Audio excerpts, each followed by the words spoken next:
Jadi kalau kalian pikir pusat kota Banjarmasin ada di Siring 0 km Banjarmasin, kalian salah. Jadi dulunya pusat kota Banjarmasin ada di Jalan Pos Banjarmasin. Halo Kula, bersama Mbak E di sini. Hari ini Mbak E mau mengulas sejarah Jalan Pos Banjarmasin. Jadi sebelum adanya jalan darat, masyarakat Banjarmasin dan sekitarnya lebih banyak mengandalkan sungai sebagai jalur transportasi utama. Sungai Barito, Sungai Martapura, dan anak-anak sungai menjadi jalan raya alami untuk perdagangan, mobilitas, serta komunikasi. Jadi sekitar awal pertengahan abad ke-19, pemerintah kolonial Hindia Belanda mulai membangun jalan darat yang kemudian disebut Jalan Pos atau Posweg. Jalan ini merupakan bagian dari kebijakan Belanda untuk membuka jaringan darat di Kalimantan Selatan untuk menghubungkan pelabuhan Banjarmasin dengan wilayah tambang batu bara di Pengaron dan daerah hulu sungai.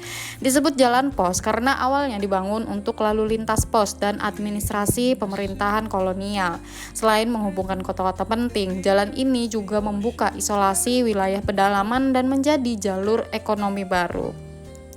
Selain menjadi jalan darat pertama, Jalan Pos juga merupakan wajah modernisasi kota Banjarmasin.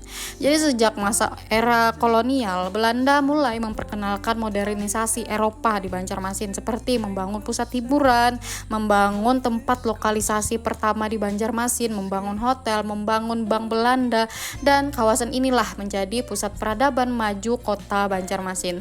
Namun sejak era kemerdekaan, semuanya berubah. Tahun demi tahun, kawasan ini sempat menjadi pusat penjualan besi bekas, dibangunnya kampus, serta pos militer yang ada di Banjarmasin, dan masih banyak lagi. Namun seiring berkembangnya zaman, kawasan ini mulai ditinggalkan dan berubah fungsi dan berakhir menjadi kawasan pinggiran kota Banjarmasin.